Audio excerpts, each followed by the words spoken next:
Well, good morning, everybody. In yesterday's readings and in today's readings, we're reminded that Jesus loved to use parables, stories, to communicate his truth to us. And some of the stories, some of the parables were easy to understand, and some of them were very difficult to understand. And today's was one of the more difficult ones. So let's jump right into it. In verse 1, we find out that Jesus was talking. He said he told his story first to the disciples. And we find out a little bit later in verse 14 that others were listening in too, including the Pharisees. But let's read the rest of verse 1. It says that there was a certain rich man who had a manager handling his affairs. One day, a report came that the manager was wasting his employer's money.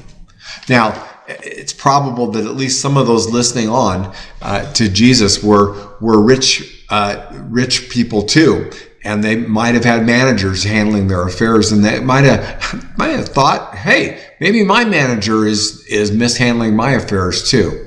So let's read on into verse 2. It says, "So the employer called him in and said, 'What's this I hear about you? Get your report in order, because you're going to be fired.'" Now, it's this next part of the parable that really kind of makes us scratch our head, because we find out that the manager, realizes that he's not going to have a job pretty soon. So he calls up all the people that owed the rich man money, and he says to them, "You no longer owe the full amount, you just owe half." Think about it.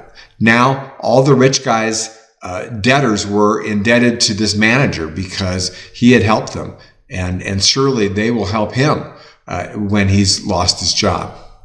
Now, the crowd is probably murmuring as we are, and thinking to themselves, "Oh my goodness, well, this manager needs to get what he deserves. He needs to be punished for his dishonesty."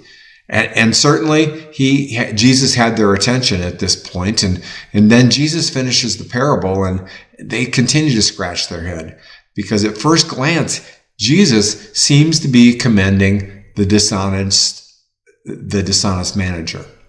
Is it possible that Jesus is advocating dishonest business practices? Okay, let's think about this. Remember who this is. This is Jesus, and he is honest. He is the definition of honesty. He would never tell anyone to be dishonest. So that's obviously not the conclusion he wants us to come to. But what is he saying here? Well, let's look at a couple of observations, and I think we can walk through some of the verses of the parable and really get a great idea of what Jesus is talking about. Let's pick up in verse 8. It says, "The rich man had to admire the dishonest rascal for being so shrewd. And it's true that the children of this world are more shrewd in dealing with the world around them than are the children of the light." See, first thing we observe is that Jesus is commending his shrewdness, not his dishonesty. The manager was wise, because he saw things realistically. He saw very soon that his job was going to be ending. And so he acted quickly, and he used what he had for his best advantage. But honestly, Jesus is not excusing his dishonesty. And then we go on in verse 9, and Jesus reminds us that the money that we have in this world will not last past this life, and it can be used to benefit others in a good way. Money's a powerful, powerful tool, and it can be used to touch other people. We really don't own it, and it's really only on loan to us for maybe 100 years or so, and then God's going to let someone else use it. Now, with this in mind, we move on, and because in the next verse, Jesus does talk about honesty. Verse 10, he starts out and he says, "If you are faithful in little things, you will be faithful in large ones too."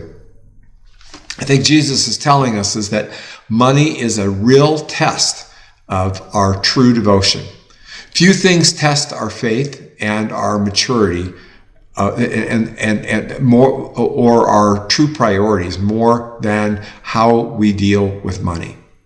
It's a test of when we have enough that we don't hoard it and that we're still generous. And it's also a test when there doesn't seem to be enough, that we don't obsess over it and we're still able to be generous at our own level.